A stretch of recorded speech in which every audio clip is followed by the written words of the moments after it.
नमो तस् भगवतो अरहतो सम्मा सम्बुद्दस्स। नमो तस् भगवतो अरहतो सम्मा सम्बुद्दस्स।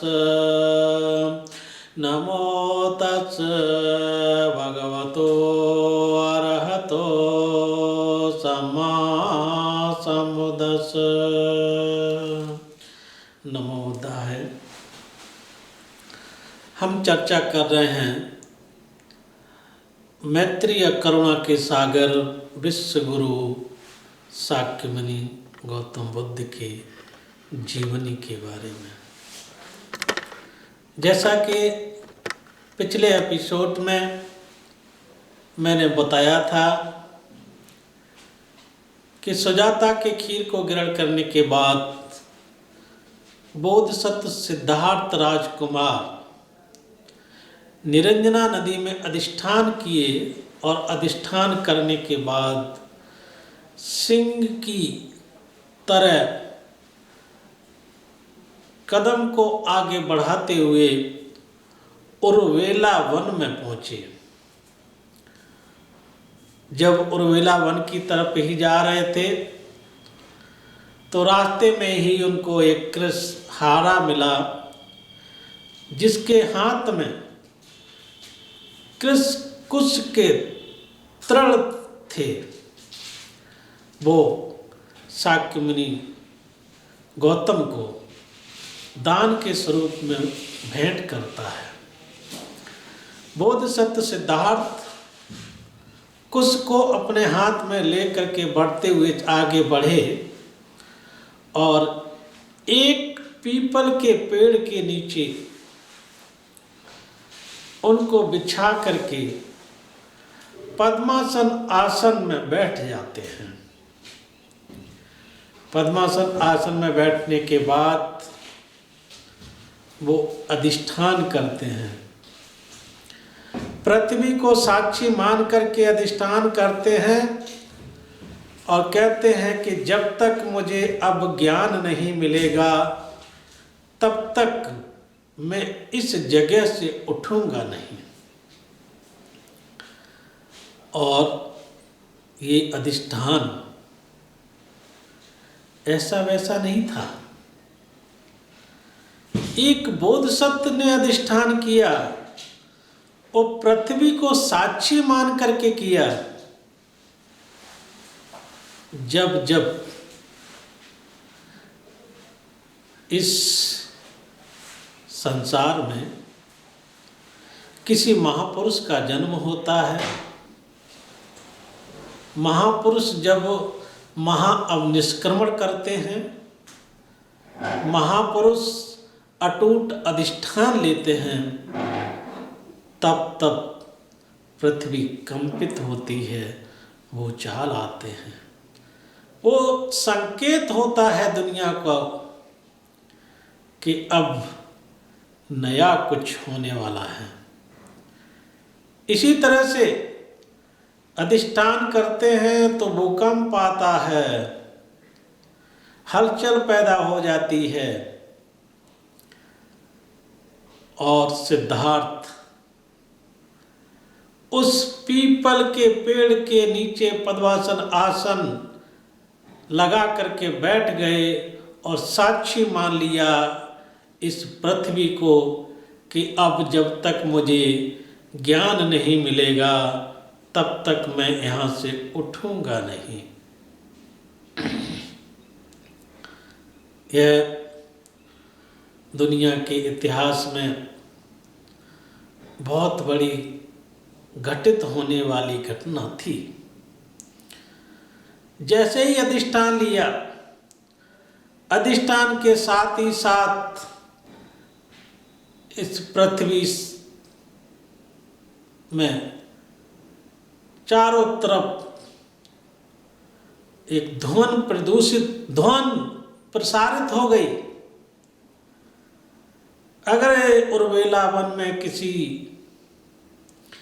एक ऋषि ने, एक बोधिसत्व ने ऐसा अधिष्ठान लिया है उनकी तपस्या को भग्न करने के लिए तरह तरह के लोगों ने व्यवधान पैदा किए, लेकिन सिद्धार्थ तो सिद्धार्थ हैं। आंख बंद करके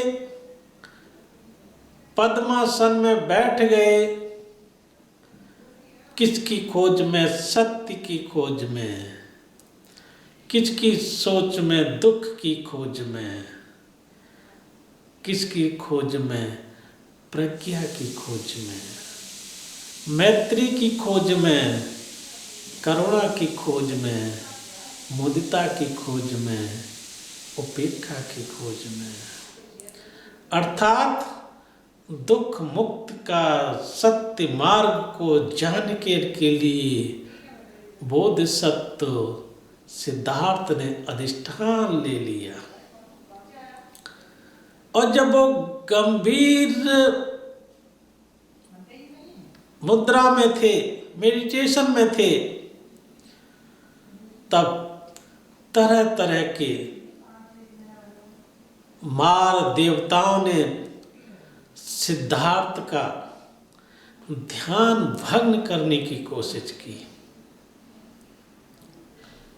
कभी राक्षस का रूप धारण करके सिद्धार्थ का ध्यान भंग करना चाहते हैं, कभी रति राग विराग का रूप धारण करके सिद्धार्थ का ध्यान भंग करना चाहते हैं, कभी भयंकर मार सेनाओं के द्वारा सिद्धार्थ का ध्यान भंग करना चाहते हैं। संसार के जितने भी लोभ लालसता, भयानकता और दुष्प्रवृत्तियों का, अप्सराओं का, सारी चीजों का मार देवता सहारा लेता है, लेकिन बोधिसत्व सिद्धार्थ को उनके किए हुए अधिष्ठान को भंग नहीं कर पाता है। जब मार देवता ने हर तरह के अपने प्रयोग कर लिए, लेकिन फिर भी सिद्धार्थ की तपस्या में व्यवधान नहीं पैदा कर सके, और सिद्धार्थ अटूट विश्वास के साथ ध्यान की मुद्रा में अविचलित होकर के अपने मां अधिष्ठान करते हुए बैठे रहे। सभी मार सेना पराजित हो गई, सभी सिद्धार्थ के सामने नतमस्तक हो गए। तत्पश्चात वापस जाने के बाद राजकुमार सिद्धार्थ को उस उर्वेला वन में पीपल की छांव में बुद्धत्व की प्राप्ति होती है, ज्ञान मिल जाता है, सम्यक संबुद्ध हो गए, बुद्ध हो गए। सिद्धार्थ का नया जन्म हो गया, बुद्ध का जन्म हो गया। अब जब इस संसार में लोगों को पता चलता है कि सिद्धार्थ ने ज्ञान प्राप्त कर लिया, तो लोग कहते हैं क्या बुद्ध हो गया? बुद्ध कोई व्यक्ति विशेष नहीं है, बुद्ध कोई नाम नहीं है। बुद्ध आध्यात्मिक क्षेत्र की उच्चतम ज्ञान जो व्यक्ति प्राप्त कर लेता है उसको बुद्ध कहते हैं। किस प्रकार का ज्ञान? प्रज्ञा रूपी ज्ञान, जो तीनों गतियों का ज्ञाता हो जाता है, वो तृष्णा रहित हो जाता है, इस क्षणभंगुर संसार से मुक्त हो जाता है। जो इस प्रकार का ज्ञान को प्राप्त कर लेता है वह बुद्ध हो जाता है। संसार के दुखों का हरण ने जन्म ले लिया। अब पूरा संसार सिद्धार्थ के नाम से नहीं अपितु बुद्ध के नाम से जानता है। कोई ज्ञान प्राप्ति करने के बाद किसी ने नहीं कहा कि ये राजा शुद्धोधन के पुत्र हैं। सम्यक संबोधि प्राप्त करने के बाद किसी ने नहीं कहा महाप्रजापति गौतमी के पुत्र हैं। प्रज्ञा रूपी ज्ञान प्राप्त करने के बाद किसी ने नहीं कहा कि ये यशोधरा के पति हैं।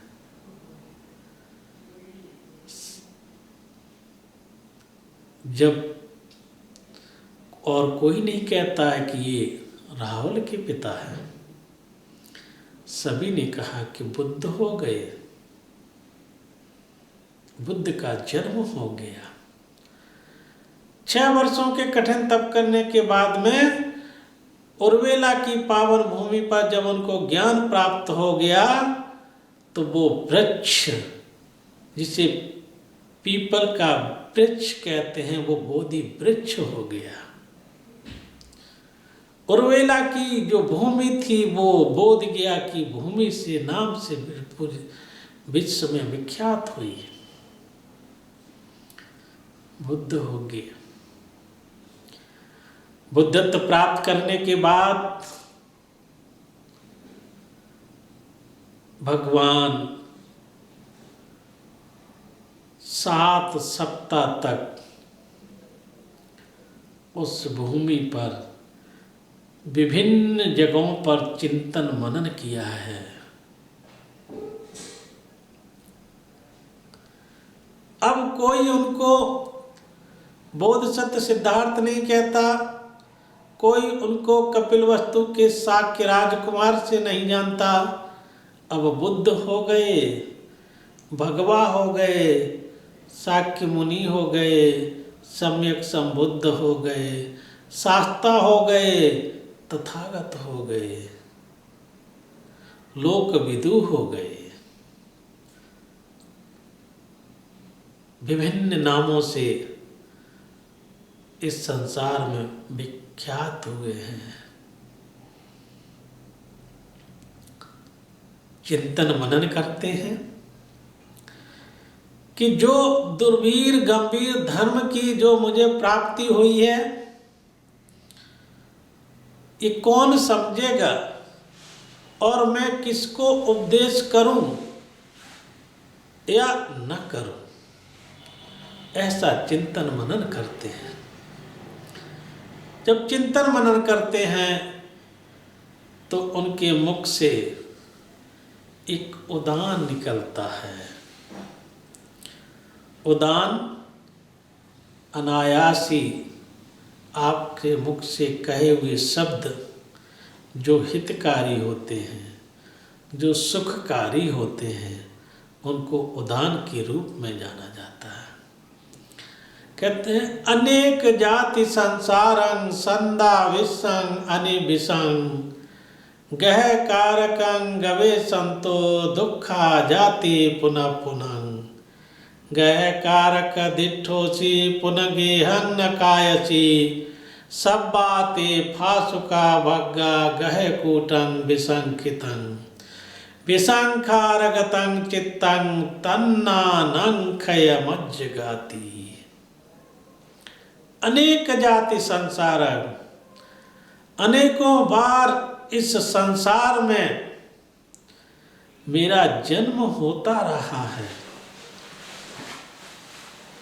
संदा विसंग अनिविसंग गह कारकं गवे संतो दुखा जाति पुनः पुनः। इस संसार में अनेकों बार मेरा जन्म होता रहा, मैं पुनः पुनः इस संसार में जन्म लेता रहा हूँ। हे ग्रह कारक, अब मैंने तुझे जान लिया है, मैंने समझ लिया है, अब तू पुनः घर नहीं बना सकता है। यह मेरा अंतिम जन्म है, इसके बाद मेरा कोई जन्म नहीं होगा। ये तथागत के मुख से उदान निकलते हैं। बुद्धों की अपनी परंपरा रही है। राजकुमार सिद्धार्थ गौतम 28वें बुद्ध थे। इसके पूर्व भी 27 बुद्ध हो चुके हैं।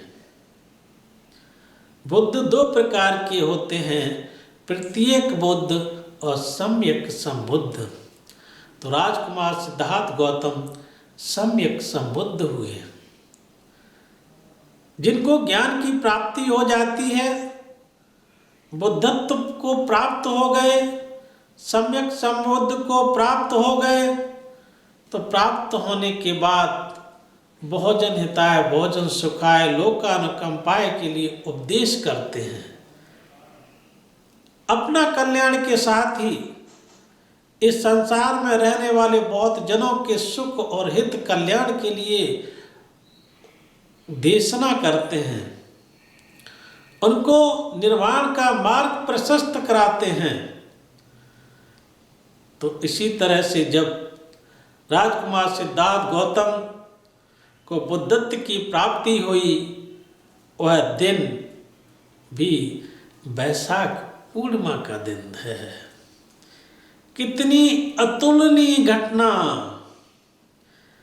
जन्म होता है साल वन उद्यान लुम्बिनी वन में, वह दिन भी वैशाख पूर्णिमा का ही दिन था।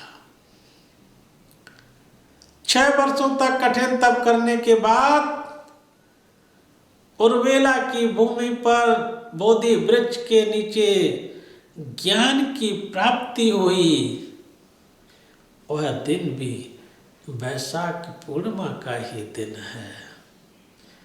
ऐसी घटनाएं किसी आम जनमानस के साथ में नहीं घटती हैं। यदा कदा इस पृथ्वी के उद्धारक के रूप में जब कोई महापुरुष जन्म लेता है, उनके साथ ही इस तरह की घटनाएं घटती हैं। ज्ञान हो गया, बुद्ध हो गए, बुद्धं शरणं गच्छामि, धम्मं शरणं गच्छामि, संघं शरणं गच्छामि। बुद्धि की शरण में जाता हूँ, धम्म की शरण में जाता हूँ, संघ की शरण में जाता हूँ। ज्ञान प्राप्त करने के बाद 7 सप्ताह तक चिंतन मनन किया। चिंतन मनन करने के साथ में बार बार सोचते हैं कि जो मुझे प्राप्त हुआ मैं किसको दूं, कौन समझेगा कौन नहीं समझेगा, उपदेश करूं भी या न करूं, ऐसा सोचते हैं। ऐसा सोचने के बाद महाब्रह्मा आकर के भगवान को अभिवादन करके एक किनारे बैठ करके याचना करते हैं कि हे भगवान, आपको उपदेश करना चाहिए, आपको देशना देनी चाहिए। इस संसार में बहुत लोग हैं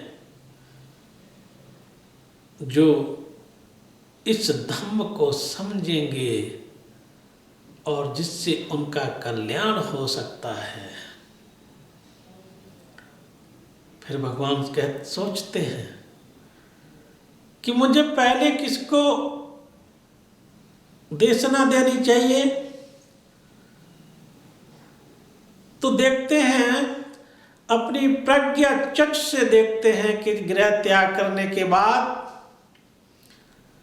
हम जिन आचार्यों के पास जाकर के दुख मुक्ति के मार्ग की विद्या सीखी थी, उनके पास चलते हैं और उनको उपदेश देते हैं, वो आसानी से इस धर्म को समझ जाएंगे। तो जब प्रज्ञा चक्षु से देखते हैं तो पता चलता है कि उद्दक राम पुत्र की कुछ दिन पूर्व ही मृत्यु हो गई। फिर देखते हैं प्रज्ञा चक्षु से कि सेकंड जिनके पास में गया था शिक्षा ग्रहण करने के लिए, चलो उनको उपदेश करते हैं, तो आलार कालम तो उनकी भी कुछ दिन पूर्व मृत्यु हो चुकी थी। अब सोचते हैं कि मैं किसको उपदेश करूं। फिर सोचते हैं कि जब मैं कठिन तप में लीन था तो उस समय पंचभगीय ऋषि हमारी सेवा कर रहे थे, चलो मैं उनको उपदेश करूं, वो आसानी से समझ जाएंगे। तो फिर प्रज्ञा चक्षु से देखे कि इस समय वो लोग कहाँ हैं, तो देखे काशी जनपद में के समीप ही इसी पतन मिगधाय वन में पंचभगीय लोग निवास कर रहे हैं। भगवान धम्म की गति को गतिमान करने के लिए वहाँ से प्रस्थान करते हैं इसी पतन मिगधाय अर्थात सारनाथ के लिए। जब वो बोधगया से सारनाथ की तरफ आते हैं तो रास्ते में ही भगवान को उपक नामक आजीवक मिलता है और भगवान के तेज को देखकर उपक दोनों हाथ जोड़ करके वंदन करता है और हाथ जोड़ करके पूछता, आप कौन हो, कहाँ से आए हो और कहाँ जा रहे हैं, आपका गुरु कौन है। तो उपक को तथागत उत्तर देते हुए कहते हैं कि मैं इस लोक का उद्धारक हूं, मैं बुद्ध हूं, मैं सम्यक संबुद्ध हूं, इस संसार में मेरा कोई गुरु नहीं है, मैं उर्वेला से आया हूं और सारनाथ में धम्म चक्र को गतिमान करने के लिए जा रहा हूं। बहुत लोगों को गलतफहमी रहती है कि बुद्ध के भी कोई न कोई गुरु थे। ये गलत बात है। बुद्धों की अपनी एक परंपरा है, आचार्य हो सकते हैं, शिक्षक हो सकते हैं, लेकिन बुद्धों का कोई गुरु नहीं होता है, क्योंकि ये जो विद्या है, जो ज्ञान है, वो स्वयं ही बुद्धों के द्वारा प्रतिपादित किया जाता है, अन्वेषण किया जाता है। 6 वर्षों तक कठिन तप किए और तप करने के बाद उन्होंने जिस मूल विद्या को खोज करके निकाला था और जिससे उनको ज्ञान मिला है, वो विपश्यना है, परियत्ति है, पटपेदी है, जिसके कारण से इस संसार में बुद्धों का कोई गुरु नहीं होता है। और सारनाथ की तरफ उस उपक को तथागत अपना उत्तर दे करके आगे बढ़ जाते हैं। सारनाथ की तरफ प्रस्थान करते हैं। प्रस्थान करते हुए इस पतन मृगदाय में पहुंचे हैं। इस पतन मृगदाय में जैसे ही उन पंच वग्रीय ऋषियों ने तथागत को आते हुए देखा तो उनके मन में एक भ्रम हो गया। क्या रे, ये तो पथभ्रष्टक है, इसने अपने अधिष्ठान को तोड़ दिया था, इसको हम लोग नमस्कार नहीं करेंगे, बैठने के लिए आसन नहीं देंगे, पैर धोने के लिए पानी नहीं देंगे। इस तरह के तरह तरह के ऋषि मुनियों के मन में विचार उत्पन्न हो रहे थे। लेकिन जैसे ही तथागत समीप समीप आते रहे, वो अपने अधिष्ठानों पर अड़ग नहीं रह सके और उनका चित्त परिवर्तन हो गया। जैसे ही भगवान की मैत्री उनके ऊपर पड़ती है, वो पांचों ऋषि मुनियों की मन परिवर्तन हो जाते हैं। कोई तथागत के लिए आसन देता है, कोई पानी लेकर के आता है। इस तरह से तथागत की आम भगत के लिए वो पांचों ऋषि मुनि लग जाते हैं।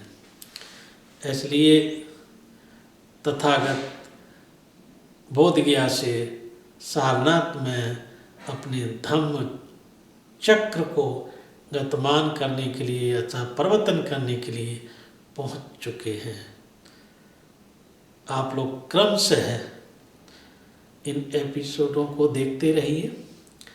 जितना हो सकता उससे अच्छा तथागत के जीवन से संबंधित आपको धम्म देशना करेंगे। इन्हीं शब्दों के साथ में सभी का मंगल हो, सभी सुखी रहें, सभी निरोगता के साथ अपना जीवन को व्यतीत करें। बहुत बहुत साधुवाद।